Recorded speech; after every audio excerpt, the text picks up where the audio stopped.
만유의 즐거움이라 명령을 따르리다. 늘 감사히 알고 신실한 마음으로 섬기는 의인의 자신은 대로 열을 받들어 옮기겠네. 찬송하겠네 생명을 주시는 그 주라. 높고 잘 건강하여 온유한 마음으로 섬기리다. 주 안에서 즐거워하며 정성을 다하여 섬기네. 은혜 주시는 대로 일만이 받도록 섬기겠네. 찬송하겠네 예수를 펴시는 그들아.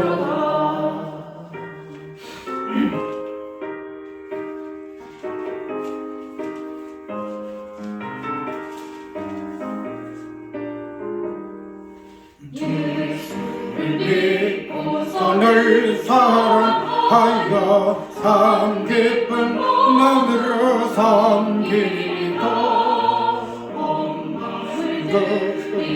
늘 순종하여 그 주를 영원히 섬기네. 그들의 안에 주시는 대로 영원히 받도록 섬기겠네. 찬송하겠네 생명을 주시는 가사라.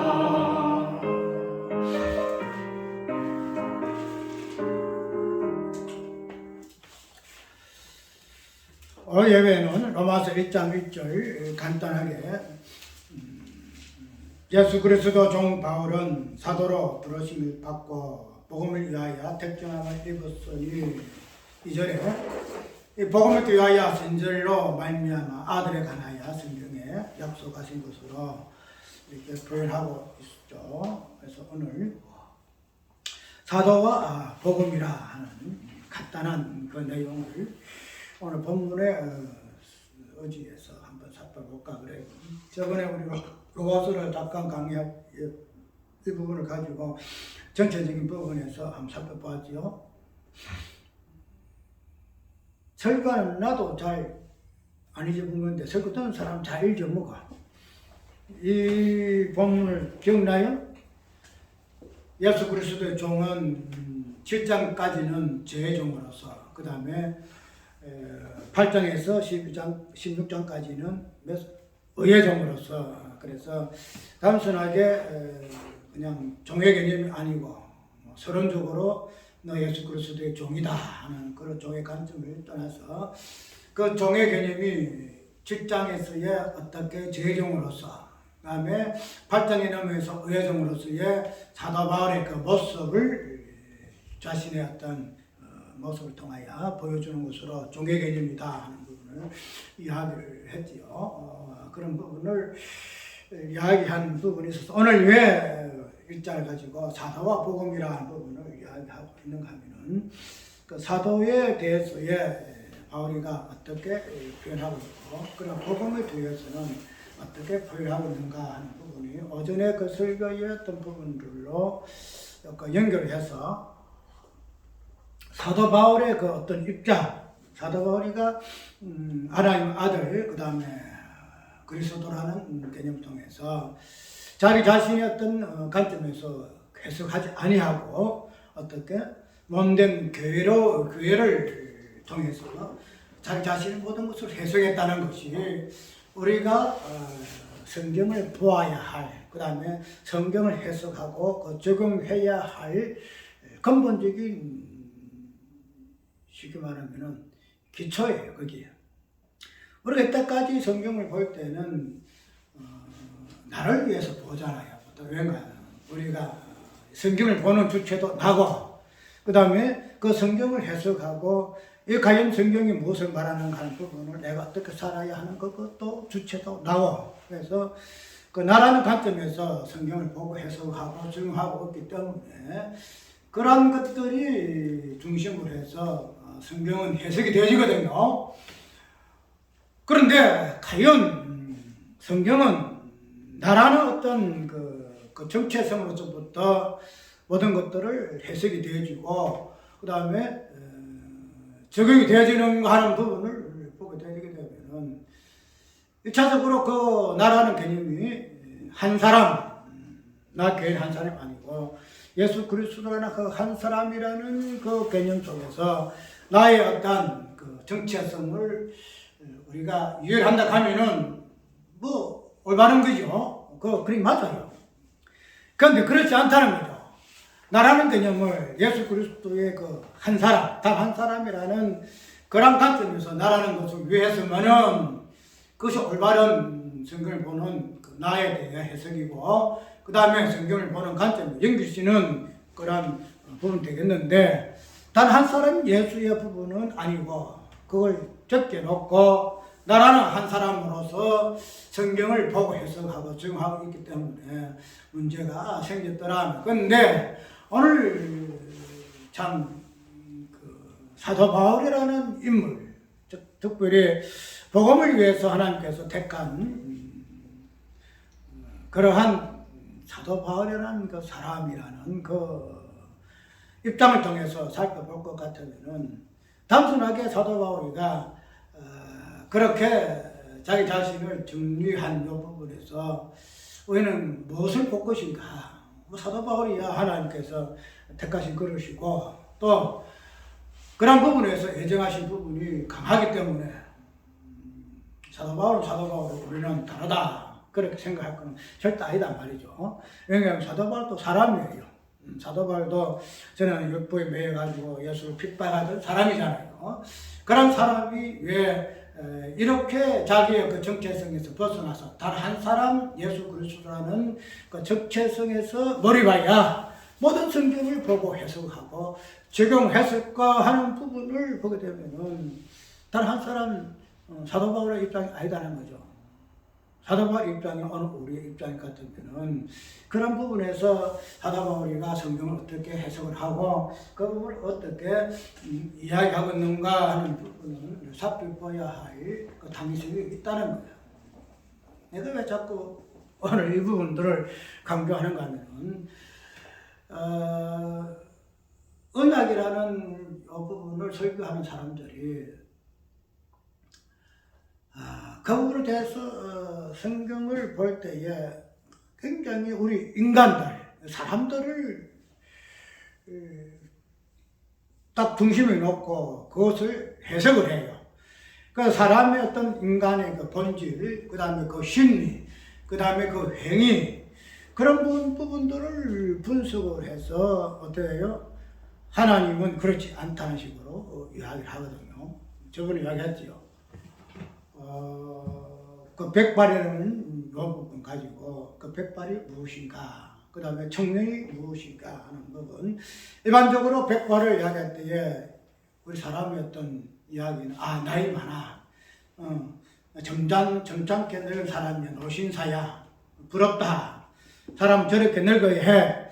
그런 부분에서 백발을 이해한다 그랬죠. 또 청년도 혈기방장한 젊은 청년의 그 시대, 그런 부분으로 우리가 청년과 백발을 이해했다는 게 우리 인간의 관점이죠. 그런 부분들을 싸그리 보시게 하고 그렇지 않다 하는 그 부분들이 왜 성경에서 말하는 백발이 무엇인고 청년이 무엇인가 하는 부분을 가지고 하나님의 그 의의 길로 말미암아서 나오는 백발, 공의의 길에서 나오는 그 백발, 그 부분이 무엇을 이야기하는가 하는 부분을 이야기를 해요. 근데 이야기하더라 그런 부분을 왜 백발이 인간의 관점이 잘못됐는가, 왜 청년이 인간의 관점에서 잘못된 부분인가, 우리가 이때까지 그런 부분을 해석해서 청년의 때에 이 묻도록 해라, 그러나 하나님께서 심판하실 것이다. 해라 마지막에 심판하실 것이다. 이런 식으로 그 방종을 뭐라 하면 책망하고 권면하고 삼가해야 할 부분으로 이야기하는 것이었어요. 이 부분을 이야기했잖아요. 근데 그런 부분이 아니다. 백발도 그런 부분이 아니다 하는 부분으로 이야기하는 그 심리 파악하는 그 부분이 사람이라는 어떤 그 존재, 그 자아를 통해 정체성을 통해서 이 부분이 하나하나 지금 파헤쳐지는 거예요. 그런데 아까 이야기했던 우리 사람이라는 것은 나라는 그런 자아, 나라는 자아의 그 실존을 통해서 우리가 나라는 그 정체성을 우리가 이해를 하고, 그래서 사람이란 이 부분 우리가 해석을 하고, 사람의 이 부분에서 나오는 모든 본질이 악하고 더럽고 추하고 죄밖에 없으니 이 부분에서 정죄해야 할 것으로 이야기하는 이 부분에서는 잘못됐다는 거죠. 왜 그런가 하면은 우리가 나라의 자아에서의 그리고 그 부분을 하나하나 파헤쳐가지고 분석해가지고 뭔가를 이것이야, 이것은 잘못이야, 이것은 그래서는 안 돼.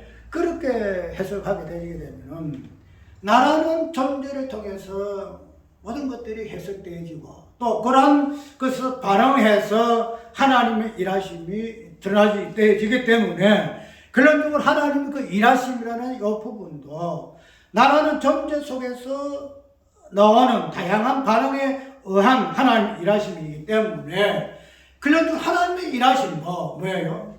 나라는 존재에 반해서 그 반대해서 하나님의 일하심으로만 드러날 수밖에 없기 때문에 결론적으로 하나님 일하심도 나라는 존재에서 어떠하심에서 나오는 반응으로만 나오지는 부분이기 때문에 결론적으로 모든 것은 출발은 뭐예요? 나라는 개념이다. 나라는 내 존재가 어떠한 존재이기 때문에 내 존재가 어떠한 것으로서 또 이렇게 성경을 파헤치는 것으로 해석하게 되어지기 때문에 그런 부분들을 나라는 것에서 찾지 말고 어떻게 찾는다? 단 한 사람 예수 그리스도에 의해서 찾아져야 된다 하는 것으로 우리가 해석을 해야 한다는 거죠.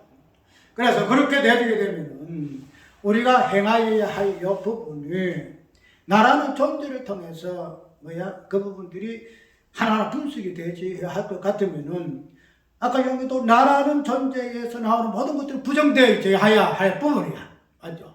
왜? 나라는 존재가 성경에서는 부인되고 없어져야 할 부분이기 때문에 나라는 존재를 통해서 나오는 모든 것들은 정죄당해야 할 존재로서 이야기할 수밖에 없다는 거죠. 그런데 아까 또 이야기하자면은 성경에서 말하는 나는 없어요. 나는 없는데 자꾸 나를 분석을 하거든.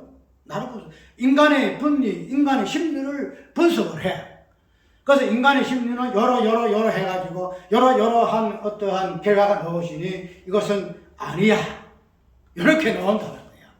그래서 그러한 부분이 너무로 말미암아 뭐랄까요? 인간의 행위는 정죄당하고 하나님의 그 일하심이라는 이 부분이 드러낼 수밖에 없는 이 부분이 되어진다는 거예요. 그런데 아까 이야기대로 우리 어떤 존재의 어떤 그 분석, 심리 분석으로 인해서 부정되어지고 그래서 이러한 것들을 상쇄하기 위해 하나님의 일하심이 인간의 이러하다, 인간이 잘못되어졌다.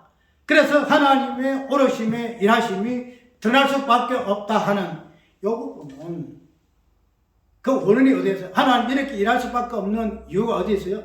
우리 인간이 일하기 때문에 하나님이 이렇게 일할 수밖에 없는 이유가 여기 있다는 것으로 설정되어진다 이 말이죠. 그렇게 되어지면은 하나님의 일하심이라는 이 언약이라는 이 자체도 그 원인이 우리 인간의 어떠함에 의해서의 반응할 수밖에 없는 하나님의 일하심이기 때문에 결론적으로서는 뭐예요? 우리 일하심의 어떤 우리 인간의 어떤 나 자아라는 인간의 어떤 의하심에서 일을 할 수밖에 없는 하나님의 일하심으로만 되어지는 부분에서 결코 하나님의 일하심도 우리 인간의 어떠하심에 대해서 자유로울 수가 없다. 자유로울 수가 없다는 이 부분을 우리가 인정할 수밖에 없다는 거죠. 그렇기 때문에 아까 우리 설교에 어제 설교의 그 맥락에 이어서 우리의 어떤 행함이라든가 우리의 어떤 일함이라는 이 부분이 언약에서는 분명히 전개되어 있잖아요. 전개당하지고 하는 부분은 뭐 성경에 율법과 복음이라는 관점을 보여지고 보게 되어지면은 그런 어떤 차원에서 충분히 설정을 해서 우리가 이해를 하는 부분은 있으나 근데 우리의 그 일하시면은 이 부분이 단순하게 나 개인의 나 자라는 요 개인에서의 어떤 일함이 아니다 이 말이죠. 사도 바울이가 고난이라는 요 부분을 가지고 자기의 고난으로 이해하지 아니하고 예수 그리스도 몸된 교회로서의 고난으로 이해를 하는 부분에 있어서는 뭐예요? 자기라는 그 정체성이 없어지고 어디에서요? 교회라는 그리스도 몸이라는 그 정체성으로 한원되지더라 말이죠.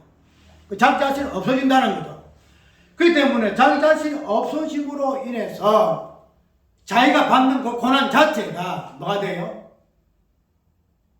우리가 인간이 나 자라는 인간으로 어떤 받는 행위로서의 고난, 그러는 의미로서 행함, 그 자체로서 우리가 이해하지 안 하잖아요. 사도 바울 그 자체는 없어지고, 왜요? 그리스도 몸으로서만 사도 바울, 이분을 보기 때문에 그리스도의 몸으로서의 그 자아는, 그 정체성은 당연히 누구의 정체성이에요? 예수 그리스도의 정체성이라 이 말이죠. 그럼 예수 그리스도의 그 정체성을 우리가 예수 그리스도 일하심으로 이야기하잖아요. 예수 그리스도의 그 복음으로, 그 다음에 예수 그리스도의 십자가 부활로 우리가 이해를 한다는 거죠. 그러면은 우리의 정체성에서의 어떤 행위가 아니기 때문에 예수 그리스도의 몸된 교회요, 예수 그리스도의 어떤 실존으로서의 행위이기 때문에 우리는 그런 행위 그 자체가 우리는 거부를 해요? 아니잖아요. 예. 그분은 마땅히 행하셔야 할 뿐이에요. 십자가를 행하시고 부활을 행하셔야 할 뿐이에요. 율법을 행하시고 복음을 행하셔야 할 뿐이에요. 그런 부분에서 단 한 사람으로 보게 되게 되면은 성경에서 말하고 있는 그 행함이라는 것 자체가 예수께서는 분명히 행함이라는 부분에서 성경 전체 33년에 또 특별히 3년 반 동안의 그 사역 자체가 예수님의 일하시고 행하신다 이 말이죠. 그것을 성경에서 이야기하고 선포하고 설명하고 있다는, 해석하고 있다는 거죠. 그런 부분에서 행함과 그의 삶을 일하심을 볼 것 같으면은 그런 부분에서 우리의 어떤 일하심이라는 것 자체가 우리의 일하심, 나 자라는 거란 자체, 자아의 정체성에서 쏙 빼버리고 예수 그리스도의 그 자아와 그 정체성으로 우리가 이해할 것 같으면 뭐예요? 성경에서 말하고자 하는 이 모든 행함이라는 이 자체, 그 정체성에 나오는 모든 것들의 어떤 본질들, 그 부분들이 부정당해야 할 이유가 없다는 거예요. 부정당해야 할 이유가 없다.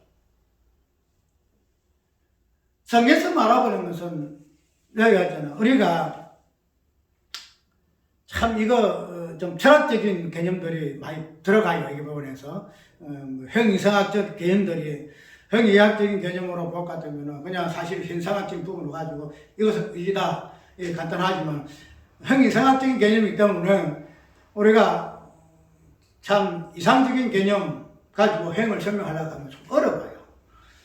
어렵지만은 그런 부분들이 오늘 우리가 좀 익숙해져야 할 부분이 왠가 하면은 너무 우리가 현실적인 부분에서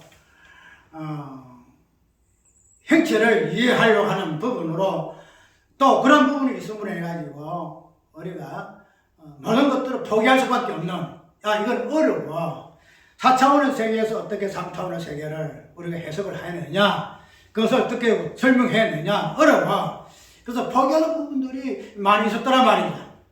그 때문에 우리가 이때까지 율법과 복음이라는 이 관점에서 내가 저번에 어떤 목사님과의 대화하는 중에 율법과 복음이라는 이 조화를 통해서 예수 그리스도의 그 칭의직 부분이 나올 수밖에 없다라고 문자로 보내준 걸 보여주면 모르겠어. 그런 부분을 이야기하면 해가지고 율법과 복음은 조화를 이룰 수가 없다. 조화를 이룰 수가 없고 율법과 복음이라는 이 부분은 따로 이렇게 율법이 있기 전에 이미 믿음이라는 어가 주어졌기 때문에 율법이라는 이 부분이 꼭 개입되어서 하나님의 그 칭이라는 이 개념이 설명되지는 이런 것은 없다라고 이야기하는 부분이 있어서 내가 이야기하기를 그렇지 않다.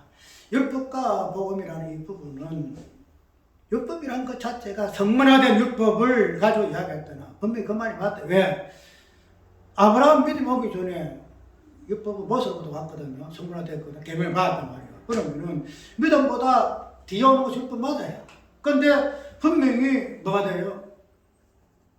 어라는 이 개념이 뭐가 돼? 이미 아브라함의 믿음을 통해서 이미 드러났다는 거죠. 그렇기 때문에 왜 율법을 가지고 복음과 율법이 조화를 해야만이 하나님의 칭이라고 이야기하느냐, 잘못됐다 하는 부분은 나는 아니다. 분명히 맞다. 그러나 그 뒤에 율법은 뒤에 오기 때문에 뭐 조화 안 해도 율법 없어도 하나님의 칭의는 어렵다는 율법으로는 드러날 수밖에 없다는 부분을 말하는데, 그러나 율법이라는 것은 성문화된 율법으로 보게 되면은 믿음보다 뒤가 맞아. 믿음이 없어도 하나님과 생길 수밖에 없는, 맞아. 그런데 그 율법이라는 이 본질은 성문화된 부분에서만 보지 마라. 율법의 본질은 뭐냐? 율법이 뭐냐? 율법 본질은 믿음가란 이 믿음이라는 이 본질과 똑같다. 율법의 본질은 어디야? 창세 후에 수에 모세로부터 받은 그게 율법의 본질이 아니지 않느냐. 그건 하나의 드러나는 글로 이렇게 적어놓은 성문화된 율법이지. 율법의 본질은 창세전에부터 있었다. 율법의 본질은.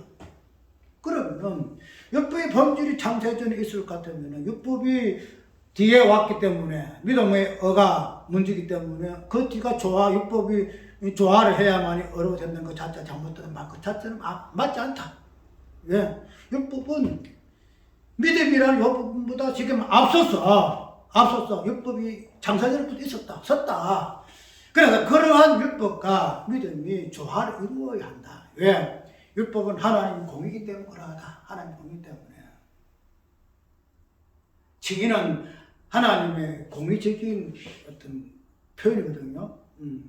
공식적으로, 율법적인 공의적으로, 율법에서 뭔가 문제가 있어가지고 칭의가 아닌 거 아니에요. 율법으로서, 맞아, 너는 죄인이 아니고 어렵다 하는 부분은 율법의 개념이에요. 맞죠? 율법은 죄가 무엇이든 어가 무엇인가를 판단하는 기준이기 때문에 율법이 너는 어렵다 하는 것이 칭의예요. 그러면은 율법이 있어야 돼, 율법이. 근데 율법을 뒤에 모세 때 왔으니까 율법이 믿음과 조화를 이룰 수 안 된다고 이야기하느냐? 그렇지 않다. 율법과 복음이 하나이고, 믿음과 행함이 하나이고, 그 다음에 뭐예요? 십자가와 부활이 하나이고. 그러면 예수가 둘로 나뉘냐? 예수가 하나는 이런 예수, 하나는 이런 예수. 예수가 둘로 나눌 수 없듯이 율법과 복음, 믿음과 행함, 십자가와 부활은 절대 나눌 수가 없다. 이렇게 설명한 내가 이유가 있어요. 왜 이런 이야기를 하는가 하면은 우리가 너무 우리 인간이라는 요 관계, 이 부분을 딱 세워놓고 우리 인간의 어떤 요 부분만 너무 해석을 하면 해가지고 인간의 나오는 모든 행위를 부정하게 되지 못해서 진정한 단 한 사람 되는 예수 그리스도의 그 행하신 그 자체가 어떻게 우리 몸된 교회, 우리 단 한 사람이 아니잖아. 우리 한 사람 요 개념이 마지막에 교회라는 그리스도 몸이나 공동체를 이루잖아요. 그럼 그리스도의 몸의 공동체로 이루는 사람이나 이 부분에서 그 행함이나 이 자체가 뭐야 돼요? 거절당할 수밖에 없게 되리더라 말이죠. 우리 인간의 어떤 자아의 존재로서의 한 사람, 나라는 존재를 세워서 이것을 분수로 해석해서 쫓아서 이거 틀렸다 할 것이 아니라 이거 절대로 이거 없어요. 성경은 오직 단 한 사람 예수 그리스도, 그 다음에 단 한 사람 그리스도 몸된 교회, 그밖에 없다 이 말이죠. 그럼 교회라는 것은 예수 그리스도 몸이에요. 즉 예수 그리스도예요. 예수 그리스도. 그럼 예수 그리스도의 몸된 교회가 지금 행한다 이 말이죠. 행하는 거예요. 성경에서 말하고 있는 그 행위 자체의 모든 것을 행하는 것이 몸된 교회예요. 그런 부분을 왜 나 교인이라 나 교인 한 사람 예수 그리스도 단 한 사람 예수 그리스도 몸 교회 이 부분을 빼고 나라는 것을 가운데 집어넣고 이것을 그냥 갈갈하게 찢어서 잘못되었으니 이거 해서는 안 된다고 이야기하느냐 이 말이야. 이거 아니다 이 말이지. 그런 부분에서 우리가 성경에서 말하고자 하는 나라는 개념이 이게 무엇인가? 아까 내가 잠깐 이야기했죠.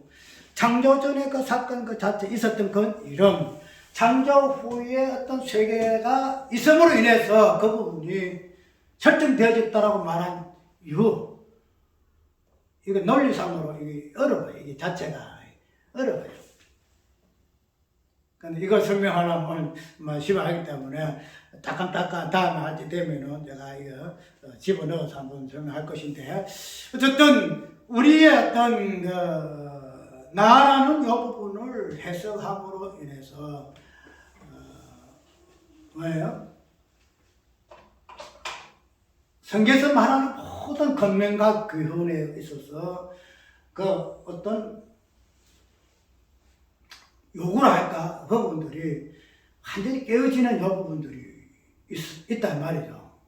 우리가 복음의 기본적인 원리에 의해서 보게 되면은 예수 그리스도의 일하심이 맞아요. 예수 그리스도의 일하심, 예수님을 대해서 이야기 맞아요. 그런데 이 예수 그리스도의 그 일하심이라는 이 부분이 우리 언약사적인 설교에서 중심이죠. 구속사의 중심이에요.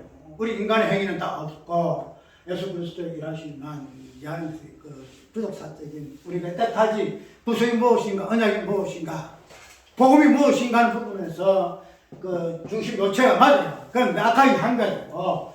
그러한 예수님의 일하심의 어떤 모든 그 출발점이 뭐 때문에 이렇게 될 수밖에 없는가 그 당위성의 그 원인은 나라는 인간의 어떤 존재 그 자아에서의 그 설정에서 이렇고 이런 것이니까 이것이 잘못되어져서 예수님의 일하심이 나타날 수밖에 없다라는 것을 전제를 하고 있기 때문에 잘못되어졌다는 거야. 이건 좀 고민을 좀 해고, 저 논리가 어떤 논리인가 하는 부분을 참 생각을 해가지고, 무슨 말인가 하면, 우리 자아가 잘못됐기 때문에, 이 잘못이, 성경 정죄하기 때문에, 오직 예수님의 어떤 요 부분이 중심이 되어가지고, 말하여져야 되고, 선포되어져야 한다는 것이 구속사예요. 그래서, 우리 인간의 모든 행위 자체가 부정되는 거예요. 왜? 예수님의 행위다는 요 부분. 그런데, 이런 자아라는 요 부분에서 잘못되지는 요 부분이 예수님의 행하심에 그 단초가 된다는 거예요. 왜 예수님이 행할 수밖에 없는가 하는 요 부분이 뭐 때문에요? 우리의 인간이 잘못되었기 때문에 그렇다라고 이야기하는 것이 구속사의 그 요점이에요. 그 중심이에요.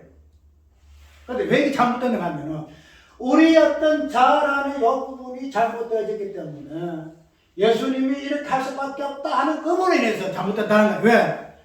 우리의 어떤 요 부분이 중심이 해가지고 설정 문제 해놨기 때문에 그렇다는 거야. 그래서 우리의 어떤 것은 없어지고 예수님의 일하심이 할 수밖에 없다 하는 거예요. 그런데 성경은 우리의 이 무엇을 절대 설정 안 해요.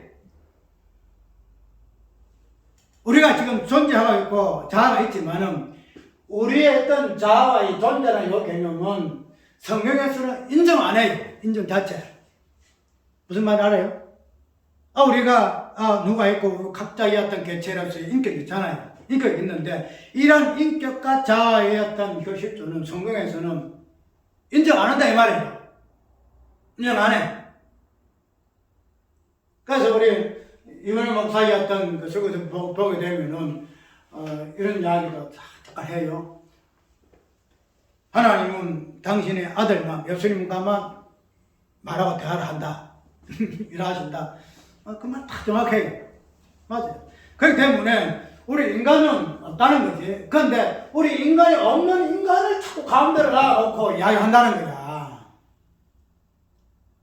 그래서 잘못됐기 때문에 대타로 가더라고요. 예수님 들어오는 거야. 예수님. 그렇게 잘못됐다는 거야. 예수님이 뭐 행위 자체가 잘못됐다는 것이 아니고 우리 인간의 예수님이 이렇게 행위할 수밖에 없는 이유가 우리 인간의 그 자아, 나라는 어떤 개념이 딱 중심에 서가지고 했기 때문에 이게 잘못되어서 그래서 예수님이 들어올 수밖에 없다 하는 이 설정 자체가 잘못됐다는 거야.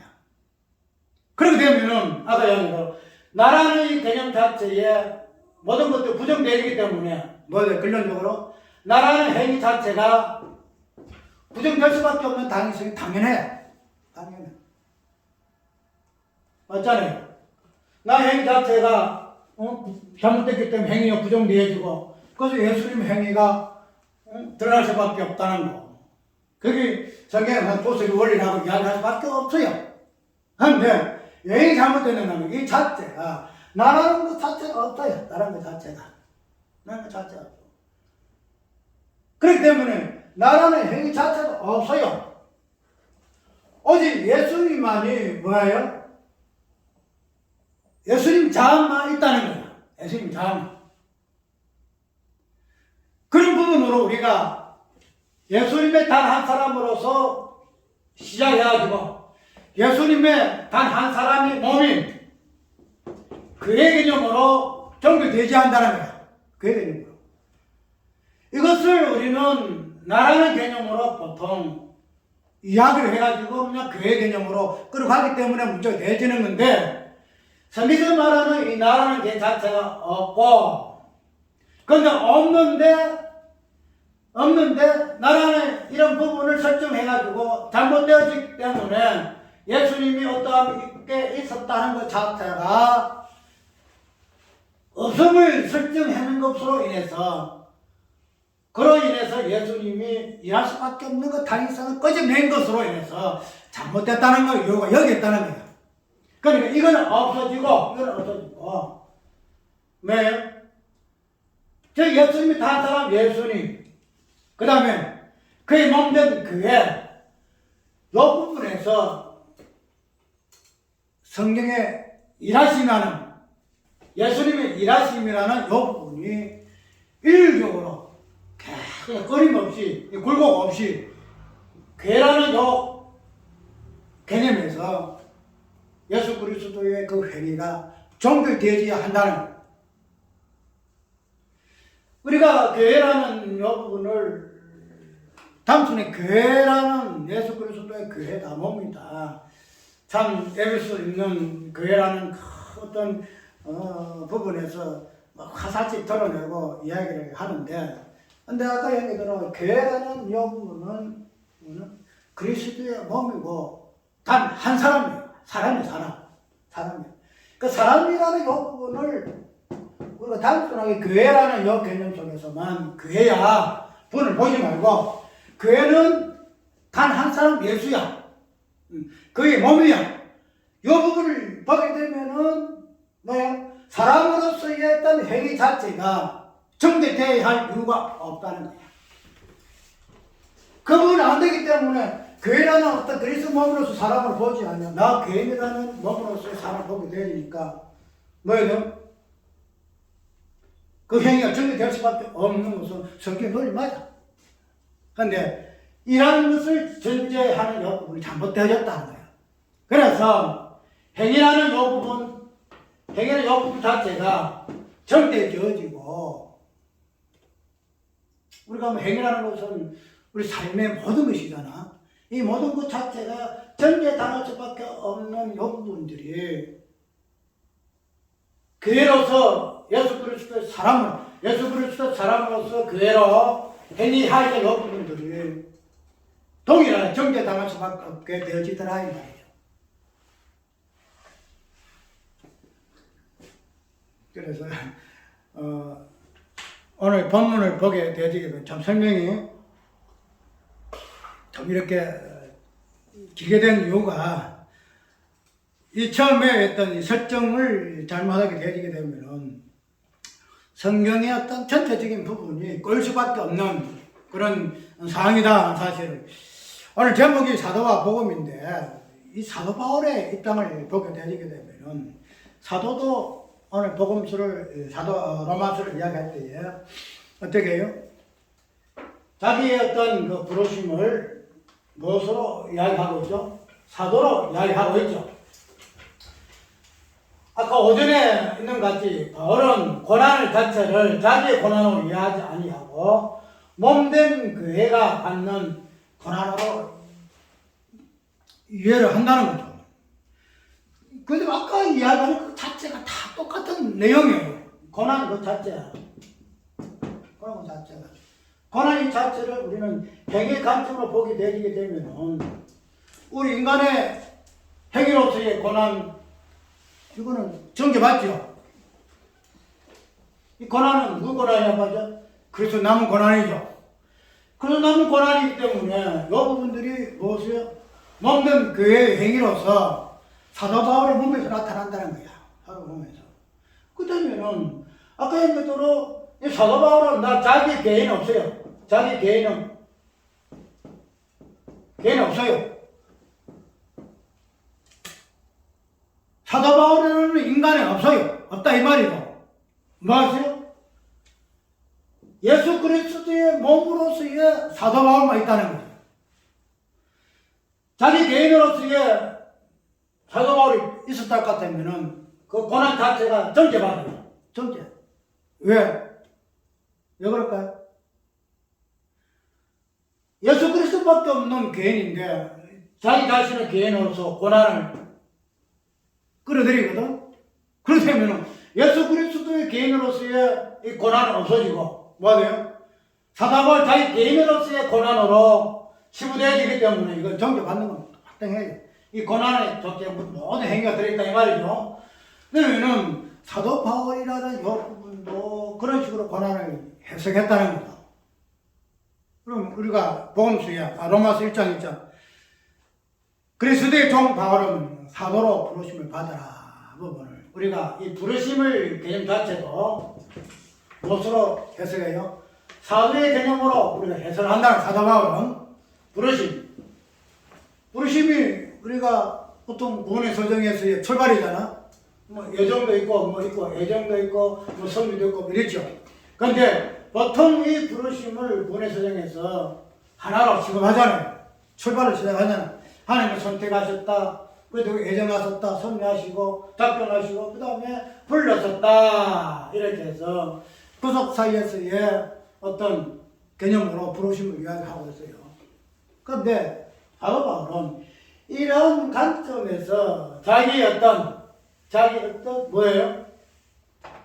자기 어떤 관점 쪽에서의 부르심으로 유의하지 아니하고 무엇으로? 사도라는 이 관점 쪽에서 부르심을 유의한다는 거죠.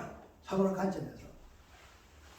우리가 꼭 부르심이라 이 부분이 원론적인 관점에서 부르심이 의미가 무엇이라는 것을 우리가 굳이 그걸 인지 안 해도 그 부르심이라는 이 부분들이 사도라는 개념 속에서 어떻게 재해석이 되어지는가 하는 이 부분을 보게 되어지게 되면 단순하게 자기 괴인이라는 이 관점에서의 뭐예요? 구원의 관점에서 부르심을 해석하지 아니하고 사도라는 요 개념 속에서 부르심을 바로 해석하고 있다는 거죠. 부르심을. 그런데 아까 요 사도라는 요 부르심과 그 다음에 복음이라는 요 부분에서의 특징, 이 부분이 사도가 지금 말하고자 하는 부분이야. 그리스도의 어떤 아까 얘기대로 그리스도라는 이 부분에서 고난을 그리스도 자신이 해석을 하는 이 부분에 사도 바울은 복음이 무엇인가 하는 이 부분에서 부르심, 그 특정함을 무엇으로? 사도로, 복음으로 해석을 해서 부르심과 특정함을 이야기하고 있다는 특감도 우리가 뭐예요? 구원에서의 본질이잖아. 하나님이 택하셨다. 택하고 예정하셨다. 이게 구원의 본질이에요. 부르심도 마찬가지.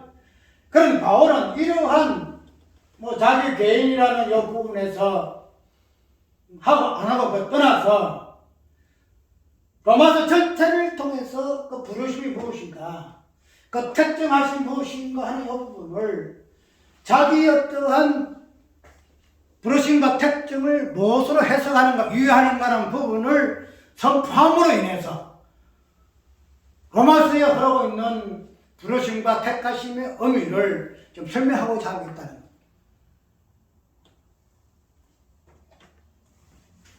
자, 부르심이라는 이 부분 사도의 개념으로 이야기를 좀 하고 있죠.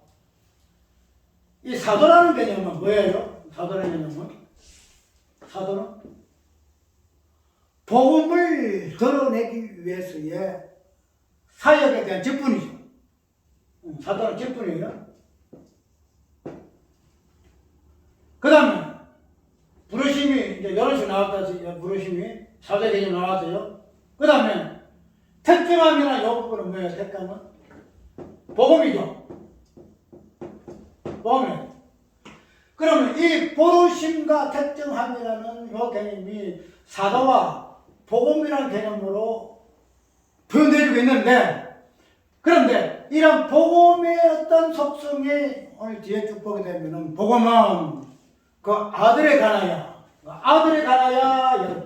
복음이라는 것은 아들의 개념으로 설명하고 있다는 거죠. 아들 설명. 그럼 바울이가 부르심이라는 이 군사적인 개념의 어떤 부르심을 사도의 개념으로 이해한다는 거죠. 사도의 개념으로. 근데 사도라는 것은 뭐예요? 아들이나 복음을 선포하는 직분이다 이 말이다. 즉 복음이라는 아들을 드러내는 부분으로서 사도의 개념으로서의 부르심을 이야기한다는 거예요. 아까 내가 이야기했죠. 우리가 이 본질이라는 것은 오늘 이야기하는 이 제목을 통해 이야기하는 부분은 뭔가 하면 사역과 본질에 대한 우리 이해에 사도 바울이가 이 부르심이라는 이 부분이 사도로 부르심을 해석을 했잖아요. 그런데 이 사도의 개념 자체가 사역이야. 그런데 이 사역이 뭐에 대한 사역이에요? 본질에 대한 사역이다라는, 본질에 대한 사역. 이 본질이 뭐냐? 아들이잖아. 우리가 이 사역을 이야기하게 되실 때는 일단은 직분이라는 요 개념을 통해서 이 사역은 일이 이제 드러나는 거예요. 그러면은 이 사역이라는 것은 결국은 본질이 무엇인가 하는 이 부분을 오늘 사도발병에서는 사도라는 요 사역을 통해서, 직분을 통해서 드러난다는 거야. 그것을 뭐라 하고 있다? 부르심이라 이야기를 한다는 거야. 그런데 이 사역의 어떤 의미는 무엇을 드러내는 사역이냐 하면 본질이 무엇인가, 아들이 무엇인가 하는 부분을 드러낸다는 거야. 그런데 이 아들은 개념은 어디에서부터 있는 거예요?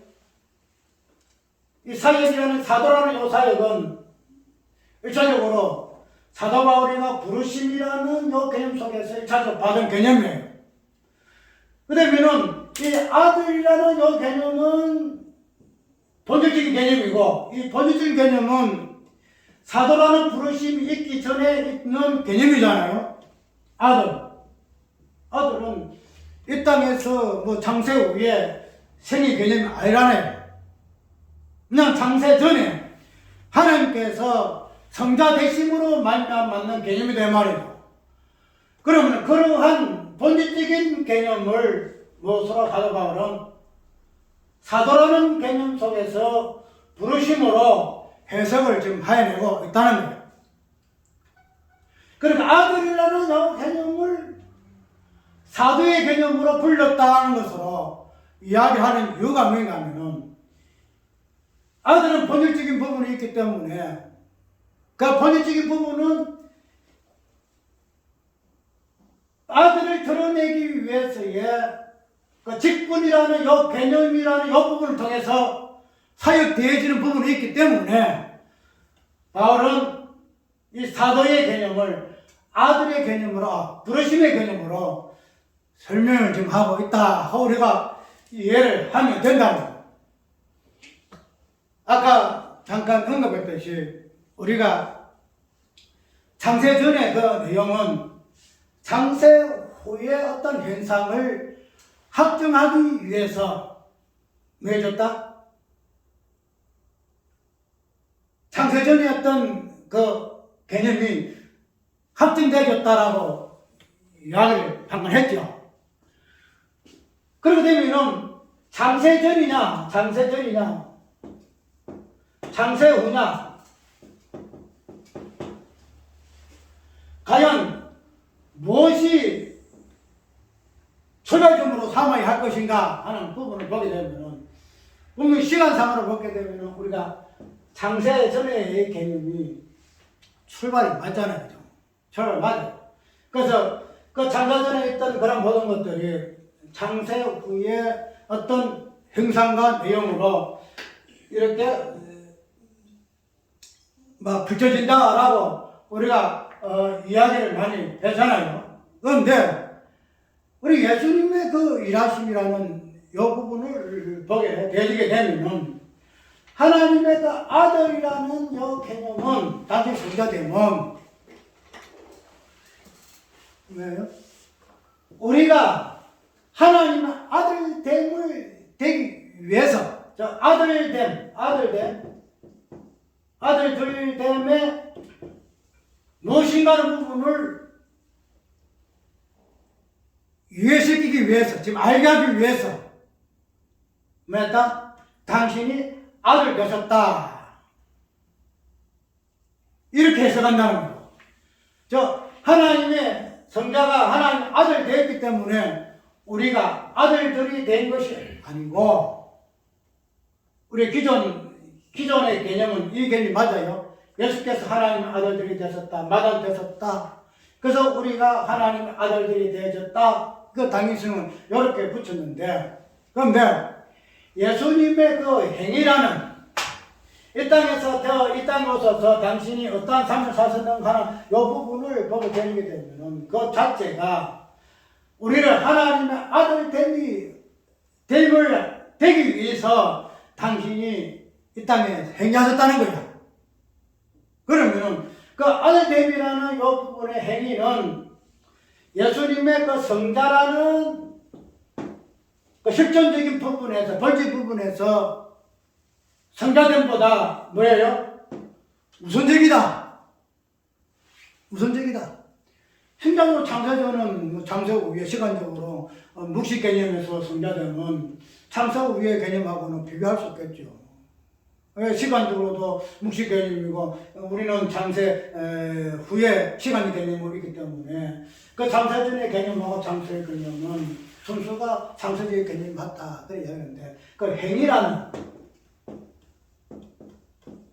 이 개념을 보게 되게 되면 행위가 있음으로 말미암아 보통 우리는 뭘 해요? 어떤 사실을 되지죠. 만약에 행동하지 아니하게 되면은 그 사실은 어떻게 돼요? 사실이 아니에요. 이해가요? 내가 무슨 행동을 했다. 내가 만약에 차를 운전을 했다. 그걸 운전을 했다. 그런 행위 자체를 통해서 뭐가 돼요? 운전하는 것 자체가 사실되잖아. 사실. 내가 의미 설명하려면 그게 예의법을 자꾸 강조하는 거 하면은 행위 그 자체가 너무 성경에서 말하고 있는 부분에서 정죄당하는 부분이 있기 때문에 그 행위가 성경에서 말하는 행위가 무엇인가 하는 부분을 내가 설명하려고 하기 위해서 이 부분을 도입하는 거예요. 행위가 행위되지 아니하면은 사실은 성립되지 않아요. 예수님의 일단 이 땅에 오셔서 그 행위 자체가 행위하셨기 때문에 아들 대면으로 당신이 행위하셨기 때문에 뭐예요? 그 사실이 하나님의 성자라는 그 사실이 확증된다는 거예요. 우리가 하나님의 어떤 그 장세전에 했던 그 모습은 하나님의 본질적인 부분이기 때문에 우리가 상세 후에서의 어떤 부재지는 이 부분에서는 행위의 개념이 희미하잖아요. 왜?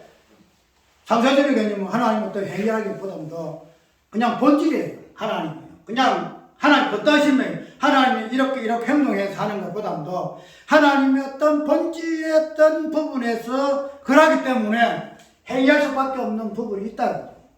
그런데 이 행위라는 이 부분은 우리 이 땅에서의 예수님의 그 삶의 모습에서 공생에서의 어떤 모든 행동들이 예수님의 행위이기 때문에 그런 부분을 우리가 근원적으로 우리를 아들 되기 위해서 당신이 행위하셨을 것 같으면은 그 행위의 아들됨의 행위가 그 행위가 무슨 창세전에 성자됨을 확정한다는 말이에요.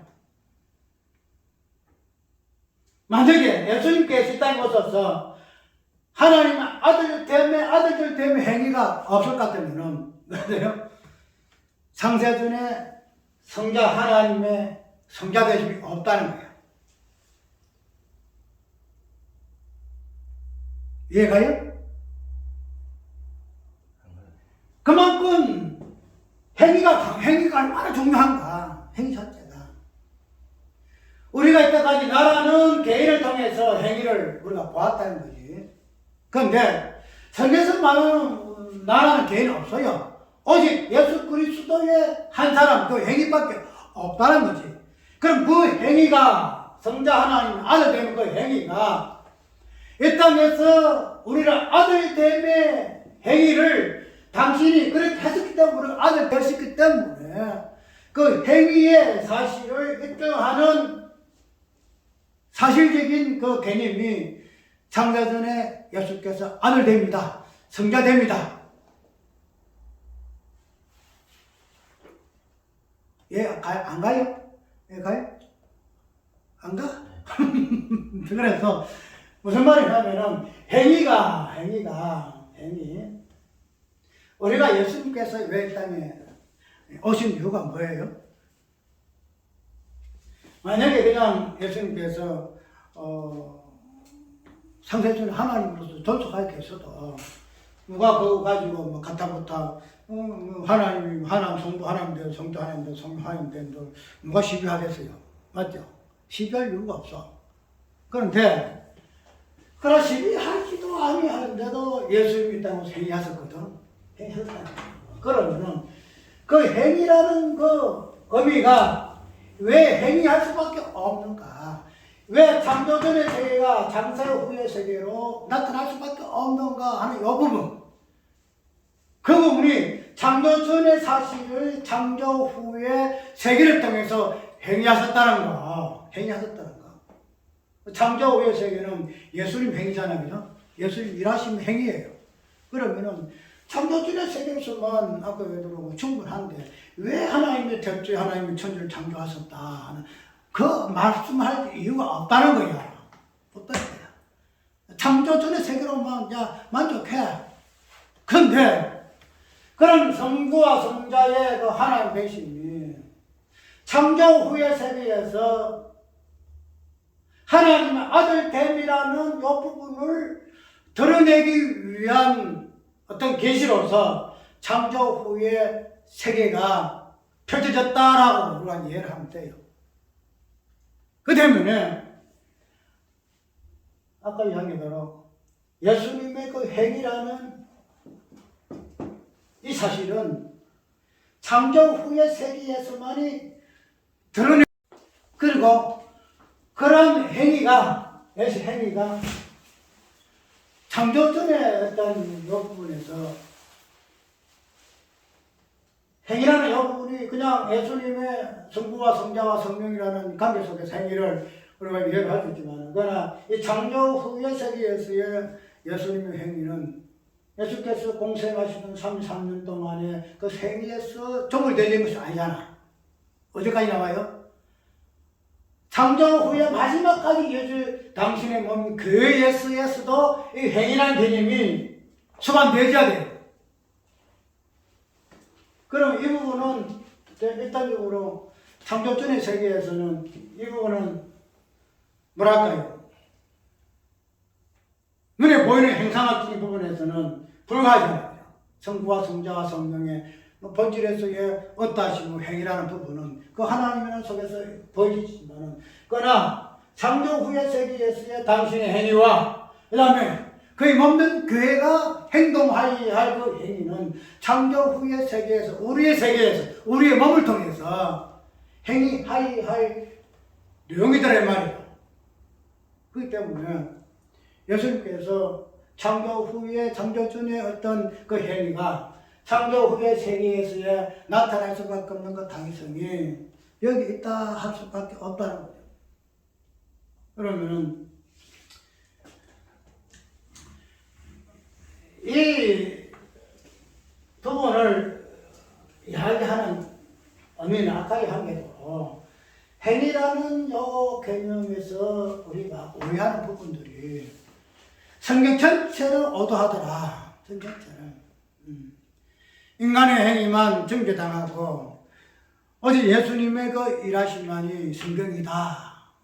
하나님 일하십니다 하는 이 부분이 그 전제 자체, 설정 그 자체가 얼마나 잘못되어졌는가 하는 부분, 그리고 성경에서 말하고 있는 그 행위의 어떤 그 정당성, 그 부분이 단 한 사람의 예수 그리스도, 사람 되는 예수 그리스도의 어떤 그 자에서, 사람에서부터 그 행함이 성경에서 말하고 있는 그 행함으로 결론되어져야 할 부분을 말하기 위해서 지금 이야기하고 있다는 거죠. 그 부분이 안 되기 때문에 복음은 복음이로되 뭐예요? 나라는 인간에서 잘못된 부분에서 예수 그리스도라는 나라는 예수 그리스도라는 사람으로서 행위의 부분이 끄집어 들어오기 때문에 나라는 설정을 딱 해놓고 예수라는 사람을 끄집어 넣었기 때문에 잘못됐다는 부분에 설명하기 위해서 한다는 거야.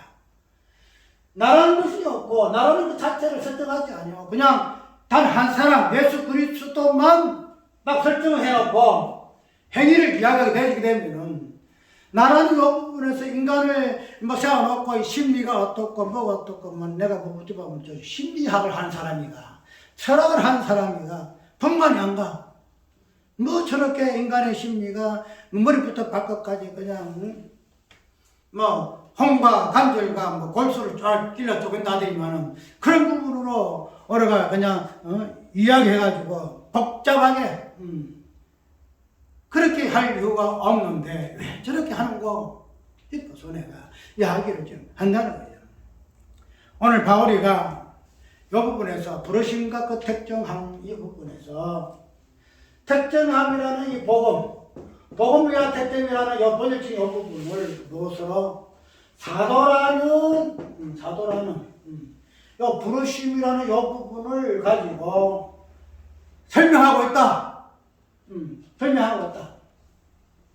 그러니까 복음 하나님의 아들이라는 이 부분을 자신의 어떤 사도직이라는 자기의 경우에 사도직분을 요 직분을 가지고 복음을 뭐하고 있다?